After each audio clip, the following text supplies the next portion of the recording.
Shalom, shalom. First and foremost, I want to say, Brakti Hawa, Brakti Hawa Shai, Brakti Hawa, Brakti Hawa Shai, Brakti Hawa, Bashimi Hawa Shai, Bashim Waha, Rakah Kodash.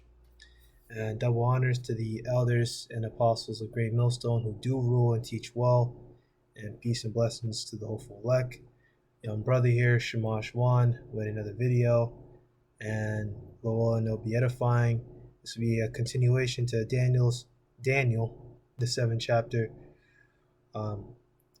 Last part we talked about Babylon, how they took off the yoke from Assyria,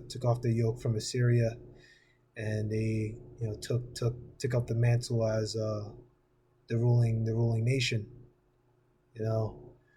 and the Babylonians that had the Neo-Babylonian Empire. And now we're going to read about the fall of the Neo-Babylonian Empire.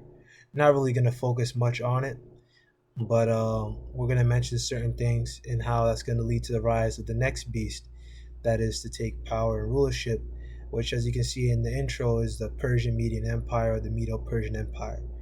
So let's just go into it. Daniel, the 7th chapter and the 5th verse. And behold, another beast, a second like to a bear, and he raised itself up on one side, and had 3 ribs in the mouth of it, between the teeth of it. And he said thus unto it, Arise, devour much flesh. So let's read it again. Actually, before we read it again, let's just get a source. EnduringWord.com, and this is a commentary on Daniel, the 7th chapter, and this is the 4th verse. This is the 4th verse, the 5th verse. Salakia. The bear represented the Medo Persian Empire succeeding the Babylonian Empire, which we're going to explain that later on. The 3 ribs.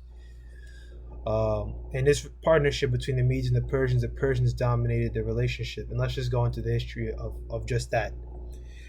This is Ducksters.com and history, ancient Mesopotamia, biography of Cyrus the Great. And I read down here, founding an empire. Around the age of 21, Cyrus took over the throne as king of Anshan. At this time, Anshan was still a vassal state to the Median Empire. Cyrus led a revolt against the Median Empire, and by 549 BC, he had completely conquered Media. He now called himself the king of Persia, which Anshan is just in that same region. Yep, Anshan in Iran. Let's see here.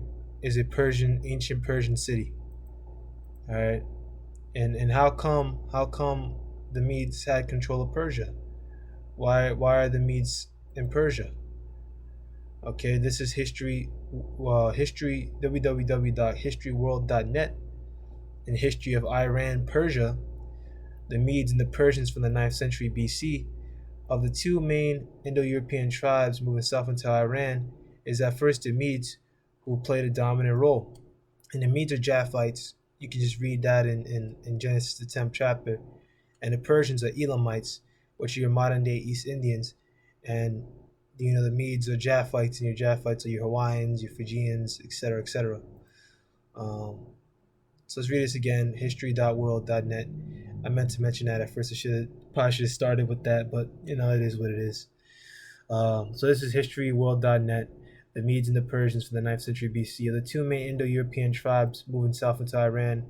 It is at first the Medes who played a dominant role, with the capital at Ecbatana, modern Hamadan. They established themselves as powerful neighbors of Assyria. In 612 BC, they combined with Babylon to sack the Syrian capital at Nineveh. Their spoils of northern Assyria and much of Anatolia, which is in Asia Minor, which are the same people anyway. They're both Japhites. Not saying that the Syrians are, I'm just saying the people at Anatolia and the people of the Medes are both Japhites. Where the Halys River becomes the border between themselves and Lydia. The Medes already control much of Iran, including Fars in the southwest. This is the heartland of Persia, or Persians, whose king is a vassal of the Medes, and from whose name the region has until recently been known as Persia in the west. Okay, so the Medes already controlled much of Iran or Persia, and it looks like even before 612 BC. So that's just the way the Lord had it set up, and it all plays into biblical prophecy, because the Medes were at first the ones ruling, and then the Persians were the ones that took over. Because remember, we just read here from Duxers.com, Cyrus led a revolt against the Median Empire. So that's that. And there's actually a third source that I wanted. Let's see where it is. I just got so many different tabs open. It can be a bit of a pain to. There we go. This is just another one, just so we repeat it, and now it's said to you the third time. NewWorldEncyclopedia.org. Cyrus, I'm not going to read the Persian stuff. Also known as Cyrus the Great and Cyrus II of Persia, was the founder of the Persian Empire under the Achaemenid dynasty. As the ruler of the Persian people in Anshan, he conquered the Medes and went on to conquer the Babylonian Empire, which we're going to talk about that more later on. He wrote the Cyrus Cylinder, considered to be the first declaration of human rights. And really, with the Babylonian Empire, he sent a Median to go do it, Darius the Mede, to go handle that for him. And that was just that. So let's just read it again. And Daniel to the 7 verse 5, behold, another beast, a second like to a bear, and raised itself up on one side, and it had 3 ribs in the mouth of it, between the teeth of it, and he said, thus unto it rise, devour much flesh. So it raised itself up on one side. We just proved that the Persians became stronger than the Medes. The Medes owned the Persians at one point. The Lord had it set up for Cyrus to revolt, and Cyrus became the ruling one. The Persians became the ruling nation over the Medes, And it had 3 ribs in the mouth of it, between the teeth of it, and it said, thus unto it rise, devour much flesh. And those 3 ribs are Babylon/Mesopotamia, which Mesopotamia means between the 2 rivers, like that entire region, Egypt and Lydia. And devour much flesh means the kingdom was vast. So let's get another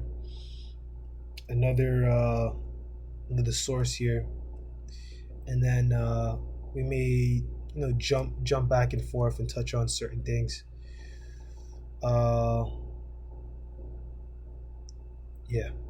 So this is the book of Daniel, chapter 8, verse 1. The third year of the reign of King Belshazzar, a vision appeared unto me, even unto me Daniel, after that which appeared to me at the first. And I saw in a vision, it came to pass, when I was at Shushan, and the palace was in the province of Elam, and I saw in a vision, and I was by the river Ulai. So let's get a source here. This is DanielBibleProphecy.org. King Belshazzar only reigned for 3 years. If you remember back to chapter 5, it was during his rulership that the Babylonian Empire crumbled under the hands of the Medes and Persians. So we find this vision coming to Daniel in the final year of the reign of King Belshazzar in the Babylonian Empire. Also, this vision is 2 years after the one that appeared unto Daniel first in chapter 7. And a lot of the things here, Daniel's the 8th chapter, a lot of it's similar to Daniel the 7th chapter. A lot of similar points are going on with certain changes, which we'll get into at a later time when the need arises. Now, when you read Daniel the 8th chapter, it's talking about King Belshazzar, but as with many other scriptures, it's not what you would call in chronological order, because you can read Daniel the 5th chapter, and this is where you get let's see here, Daniel the 5th chapter, and you get the fall. Yeah, exactly. You get the fall of Belshazzar and the rise of the Persians taking over Babylon, the Medo Persian Empire taking over Babylon at the end of Daniel the 5th chapter. So this is like jumping back in time. Okay, so it's not in chronological order. This is like a jumping back. All right, because in the 5th chapter, as I said already, the Medo Persian already took over Babylon. As I said, read that in Daniel the 5th chapter at the end, and now that actually proves that it's one of the 3 ribs, which is Babylon. But we're gonna get back into. Let's finish reading up here, one thing at a time. Daniel was located in the palace at Shushan or Susa, which was the metropolis of the province of Elam, which in other maps I believe they say Susa is also in Persia, but once again they're the same people.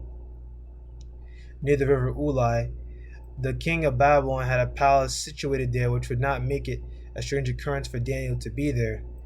For with the position that Daniel held in the kingdom, it would easily indicate that he was there fulfilling the king's business. Now, it was really a vision, but that's I'm not even gonna bother, man. It was really just a vision. It was not like he was actually, there. It was just a vision, But once again, these are these different sites. You gotta pick the meat from the bones. Abrides was the prince of the province of Elam, which lies east of Babylon. He later revolted and sided with Cyrus the Persian. Thus Elam became a province of Persia, linked up with the Medes to conquer Babylon. Oh, whoops. But they're the same people anyway, so it's like I didn't go off for anything. They're literally the same exact people. So that's that. And I think that's the perfect time to go ahead and get this. As we said, we mentioned Daniel chapter 5. Now, this was on the night of the fall of Babylon. Daniel had been in Babylon 7 years. He was now a very old man. And this is Halley's Bible Handbook, page 344. Belshazzar, let's see here. There we go. Belshazzar until 1853. No mentions of Belshazzar was found in Babylonian records. And Nabonidus 555 to 538 BC was known to have been the last king of Babylon. To the critics, this was one of the evidences that the book of Daniel is not historical, which just goes to the atheists. The scriptures talk about atheists. There's a scripture on it. I'm not going to get it right now though. Actually, let's see if I can go get it. Fool says there is no God. I'll just read it real quick. This is the book of Psalm chapter 14 verse 1. The chief musician, the Psalm of David. The fool hath said in his heart, there is no God. They are corrupt. They have done abominable works. There is none that doeth good. So once again, a fool is someone who says there is no God. And that's what these people do. They try to look in the scriptures and they try to disprove it and say that, oh, look, this guy, he never happened. Look, he's on the records. And once again, these kingdoms have been around for long periods of time. There's lots of different transfers of powers. Certain things are burnt up, certain things are destroyed by whatever nation conquers them. Things happen, and it's really the Lord's control anyway for certain things to be around and certain things not to be around. But the fact of the matter is that history will always show it. The Lord will show it. You look at the history, it will I guess you could say, like, the history backs up the scriptures, and that's all the Lord's doing. And even if something's not explicitly written in the scriptures, it all ties in. Just want to mention that. And there we go. But in 1853, an inscription was found in a cornerstone of a temple built by Nabonidus in to a god, which read, "May I, Nabonidus, king of Babylon, not sin against thee, and may reverence for thee dwell in the heart of Belshazzar, my firstborn favored son." Which, once again, as I brought out in Wisdom of Solomon 13:1, surely vain are all men by nature who are ignorant of the Most High. And that's what these people are. If they're not serving the Most High, they weren't made to. They're heathens. So once again, this is all vanity, all pride, and that's why the Lord did away with them, man. In these times that's coming in, we're looking for the Lord to rise us up, and we're gonna have those new bodies. We're not gonna go off no more. We're gonna be immortal and have an eternal rulership on the planet Earth. But once again, the Lord just had this nation. Babylonians used them for a time, had them rule, and then had them taken out of rulership. And that was already predicted by the prophets, which I already broke that down already. I think it was Ezekiel who did the 70-year prophecy. So, you know. Yeah. I made reverence for thee, dwell in the heart of Belshazzar, my firstborn favorite son. From other descriptions, it may have been learned that Nabonidus much of the time was in retirement outside of Babylon, and that Belshazzar was in control of the army and the government, co-regent with his father, and that it was he who surrendered to Cyrus. This explains how Daniel could be the third ruler in the kingdom. Exactly. So, as I said, I mentioned that a few times, Daniel, the 5th chapter. You know, and once again, this is what we just read. That's, it coming to pass. The 3 ribs. So the 3 ribs, Babylon being one of them that was taken down. And let's keep reading on. Handwriting on the wall, which you can read Daniel the 5th chapter for yourself. Inscriptions found in recent years state that the Persian army under Gobryas took Babylon without a battle, that he killed the son of the king, that Cyrus entered later. Darius, 31, who reigned in Babylon, I guess age 31, who reigned in Babylon until Cyrus took over, which that's written in Daniel 6 and 28 and Daniel 9 and 1, is not mentioned in the descriptions. He is thought to have been either Gobryas, who was named in the Babylonian tablets as conqueror of Babylon, or as Josephus says, Caesares, the Median father-in-law of Cyrus. To have a Babylonian name and native name is common, as Daniel and his 3 friends were given new names. And I'm pretty sure that same Caesares is the same one that was helping out the Medes, helping out Babylon, in with the fall of Nineveh, It's probably not the same guy. I'm not gonna really dig into it. This is just conjecture anyway. But whether Darius was father-in-law of Cyrus or one of his generals, he led the army that conquered Babylon while Cyrus was busy with his northern and western wars, and until the personal rival of Cyrus reigned as king of Babylon, probably for about 2 years, 538 to 536 BC. So that's that. So that's Babylon taken down for you. And Nabonidus was a priest. He was elsewhere, and he left Belshazzar, his son, to rule. And the Lord had set up for Darius the Mede to come down and take over Babylon without a fight, and later give it on to Cyrus. All right, so that was that, and that proves all of that. But let's continue reading on in Daniel, the 8th chapter, in the 3rd verse. Then I lifted up mine eyes and saw, and behold, there stood before the river a ram, the river of Ulai.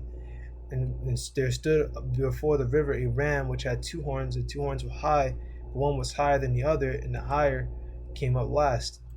So let's go read about that. And here. So this is enduringword.com. A ram which had 2 horns. In the same chapter, Daniel 8 and 20, the ram was clearly identified as representing the Medo Persian Empire, which succeeded the Babylonian Empire. It wasn't a stretch to use a ram to represent the Medo Persian Empire. Ammianus Marcellus, a 4th century historian, states that the Persian ruler bore the head of a ram as he stood at the head of an army. The ram was a national symbol, national emblem of Persia, a ram being stamped on the Persian coins as well as the headdress of Persian emperors. And that's about Strauss. And I'm not exactly sure who Strauss is, but a writer, I suppose. Let's see if we can go down to the bottom. And unfortunately, no sources, which a little disappointing. I would like to know who this Strauss person is, but not even a link to click it. But whatever, I'm not really gonna bother about it. But yeah, and there was another source I found that absolutely the ram was a emblem of the Persian Median Empire. Was it here? No, it wasn't here. It wasn't this website. There was a website. Let's just look up ram Persian Empire. There was this website here that said, here you go, that was that one. Yeah, well, we'll just use this one, but you can look at the images for yourself if you want. But this is gorbani.com. There are many Persian carpets with the ram's horn motif, and the symbolism behind it is fertility, power, and masculinity. The point of this symbol comes from a millennia ago, and then it goes off and starts talking about different astrological signs and whatever. The ram has always been a symbol of the Persian Empire, Achaemenid dynasty that started in the 6th century BC during the Age of Aries. Once again, I'm not even gonna worry about that. And the kings and armies often wore helmets with ram's horns on. It was not only the Persians who revered this symbolism, and I'm not gonna bother with the rest because it's just seems to be going on about mythology, and I don't have the fucking patience to read this shit right now, man. Because it's just a bunch of nonsense, and I don't want to read that shit. All right, but that's that. So let's go back. And I set up my eyes and lo, let's lock it. Then I lifted up my eyes and saw, and behold, there stood before the river a ram which had 2 horns, and 2 horns were high, but one was higher than the other, and higher came up last. So it had 2 horns. The 2 horns are the Medes and the Persians. Medes are Japhites, Persians are Elamites.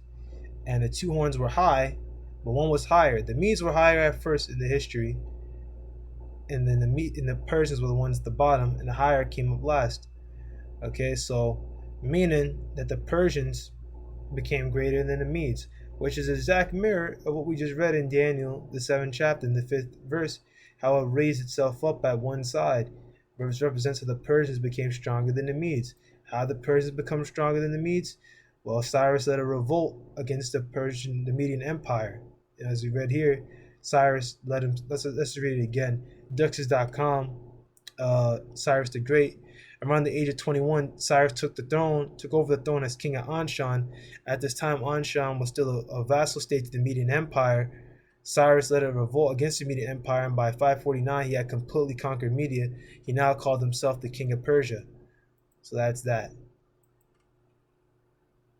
And we proved that again. Verse 4, and I saw the ram pushing westward and northward and southward, so that no beast might stand before him. Neither was there any that could deliver out of his hand, but he did according to his will. And became great. And as we went into, which I'm pretty sure I mentioned it already, but the three ribs are Babylon, Egypt, and Lydia. And East is not mentioned because the Medo Persian Empire was situated in the east, and modern day Iran, which Iran changed its name to Iran. Originally it was called Persia. Neither was there any that could deliver out of his hand. The empire was too strong at that time.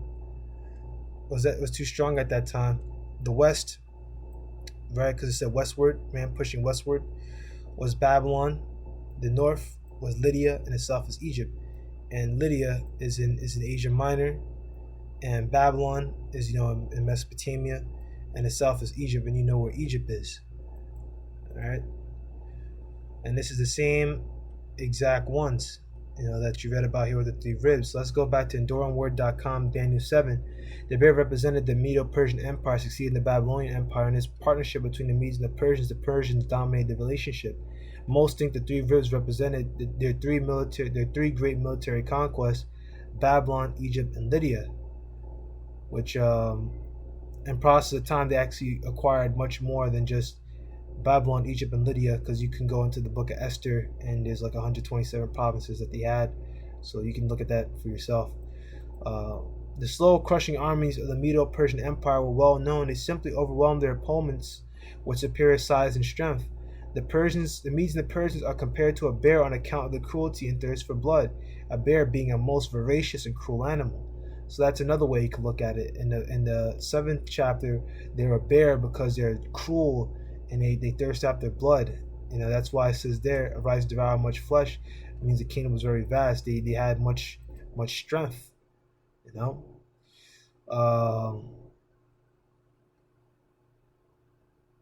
Let's see. We don't really need to go into the rest of this. That's pretty much it on that one. So we went to the Babylonians. That's Daniel, the 5th chapter. But we still have to go into Egypt and Lydia. So let's just do Lydia first real quick. So Lydia was a region of Western Asia Minor. This is worldhistory.org, by the way. Lydia was a region of Western Asia Minor, which prospered due to its natural resources and position on trading routes between the Mediterranean and Asia.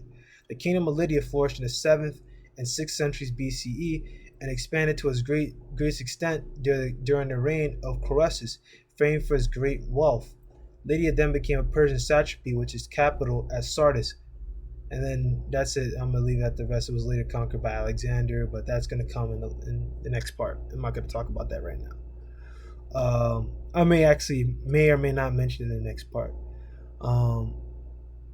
Let's see here. Lydia, geography and resources. Lydia, a name derived from its first king, Lytus, according to Herodotus, but also known as Maonia, occupied on the western region of Asia Minor, Anatolia, or modern-day Turkey, and Hermus and Caister valleys. Its neighbor were Caria south, Phrygia east, and Mysia north. The cities located on the coast, such as Smyrna and Ephesus, which appear in the New Testament and the scriptures with Paul, etc., Ephesians, were intimately under the control of Lydia. As a meeting point between east and west, Lydia became an important trading area, which further enriched a kingdom already blessed with fertile land and natural resources, especially silver and gold from the Pactolus River. Lydia was also noted for its production of fine textiles and leather goods. So no wonder that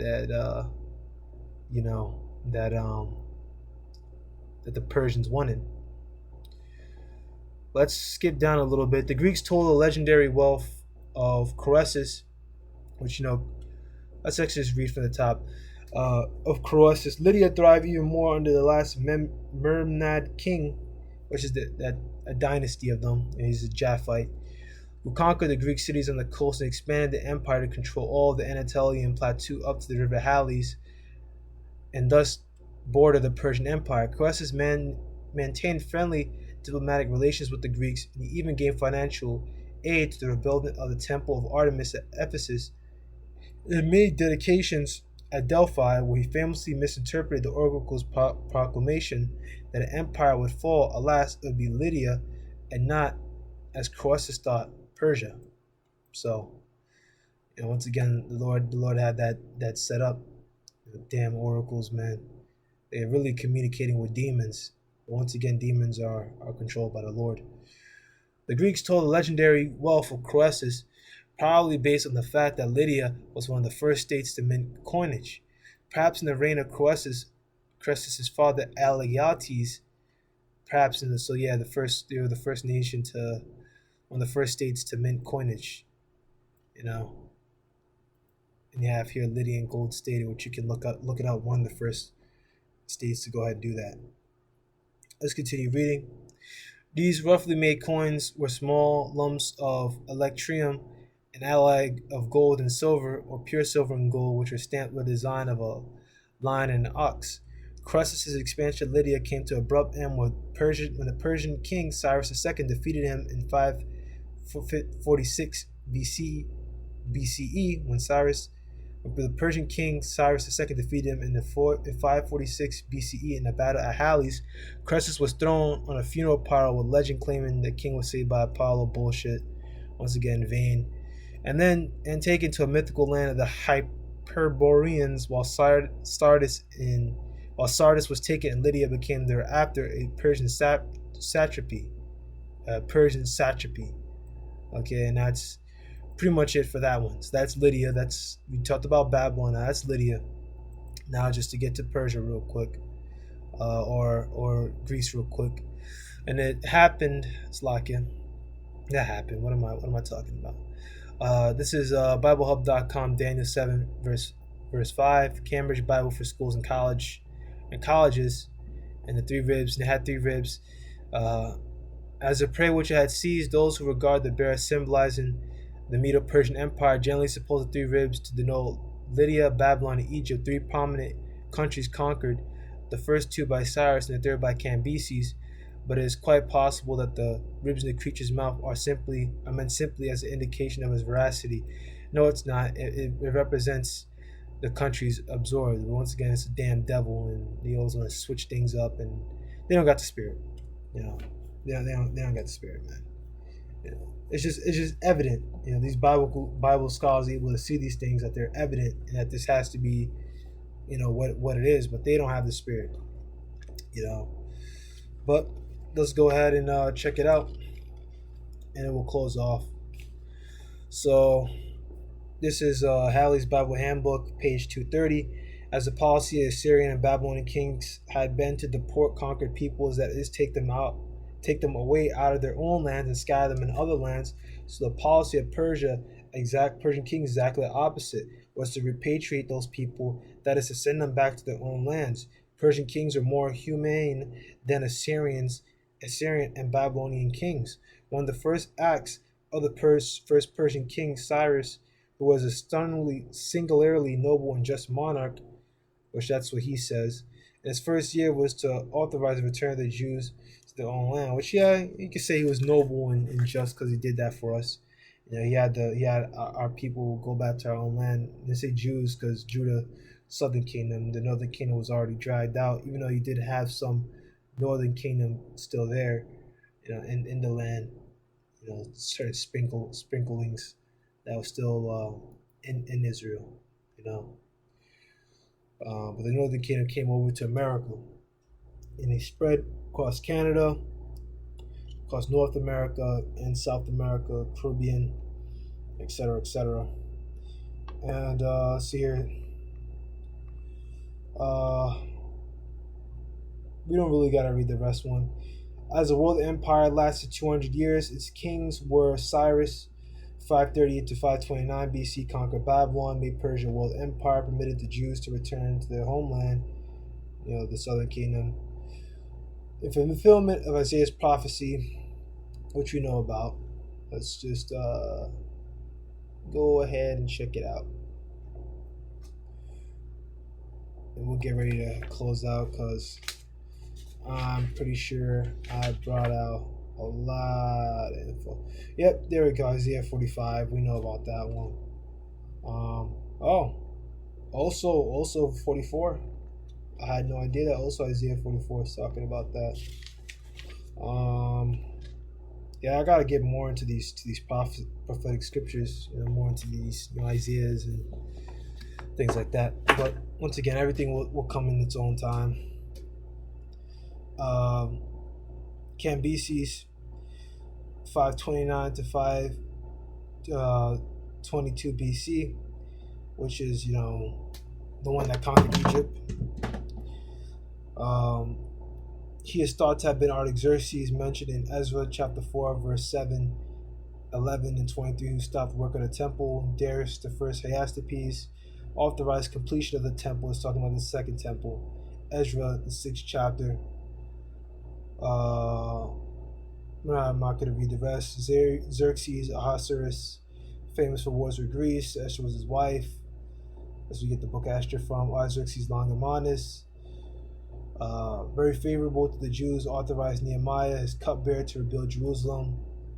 Xerxes II, Darius II, Artaxerxes II, Artaxerxes III, Arces, Darius III, Cotamanus. He was defeated by Alexander the Great at the famous Battle of Arbela, near the site of Nineveh. This was the fall of Persia and the rise of Greece. The empire passed from Asia to Europe. So that's a little bit of a spoiler and a cliffhanger for Darius III, and that's going to lead to the fall of Persia. But as we're reading right now, this is Persia's rulership, up into their own fall. And once again, as the scriptures say,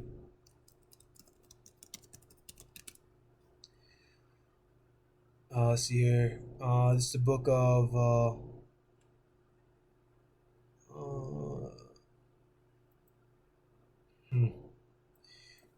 let me see here. Let's see. Whithersoever.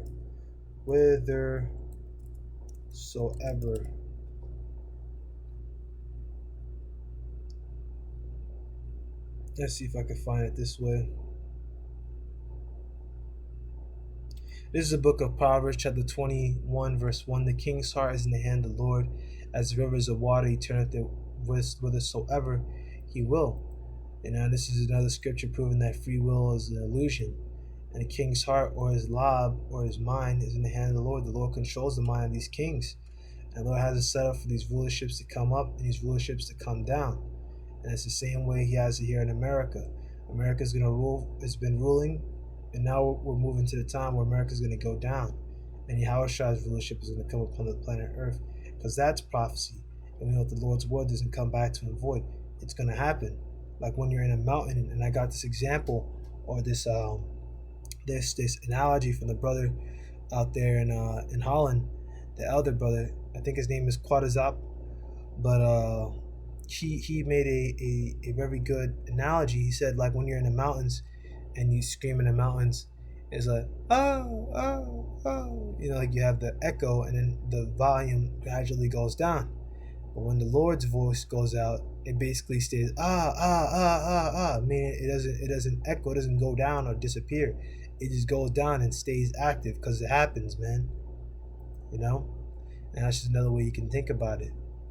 Once again, the Lord sets his kingdom up as the Persians rule for a time. In the next part, we're going to get more into that. But the end of the Medo Persian rulership, with Darius III losing the battle of Gaugamela. We'll talk about Alexander the Freak, and that'll be the next part. But Lord willing, you were edified. We went over a lot of information. Just as a quick recap, and then I'll close out. So the bears, the Medo Persian Empire, it raised itself up on one side, represents the Persians becoming stronger than the Medes. The three ribs are Babylon, or Mesopotamia, Egypt, and Lydia. Then it says, arise and devour much flesh, which means the kingdom was vast. In the 8th chapter, which you read, it says a ram which had two horns. Ram was actually emblem for the Persian Empire, and which you explained that already. And then the two horns represent the Medo Persian Empire. The ram represents the Medo Persian Empire. One was higher than the other, and the higher came up last, which means that the Medes were the ones that were at the bottom, and the Persians rose up. Remember, Cyrus revolted against the Medes. The ram pushing westward, northward, and southward, which the west represents Babylon, which you read about in Daniel the 5th chapter.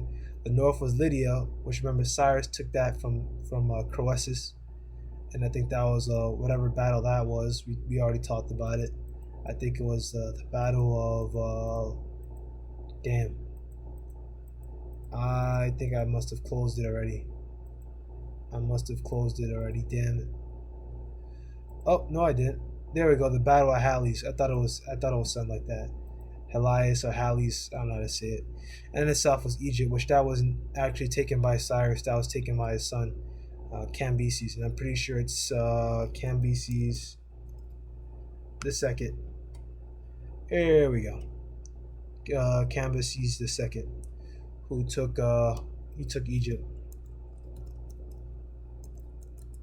He conquered Cambyses II, Flora, 6th century BCE. Achaemenid, king of Persia, reigned 529 to 522 BCE, who conquered Egypt in 525 BCE. He was the eldest son of King Cyrus II the Great by Cassadani, daughter of Achaemenid. During his father's lifetime, Cambyses was in charge of Babylonian affairs, and that was Britannica.com. So that's pretty much everything I could really touch on. As I said, this was just like deeper stuff, like lots of history. I want to get in on it, things that I haven't heard before, and touch on these things. Lord willing, I'll add it to my King James. But I'm gonna go close out, and shalom.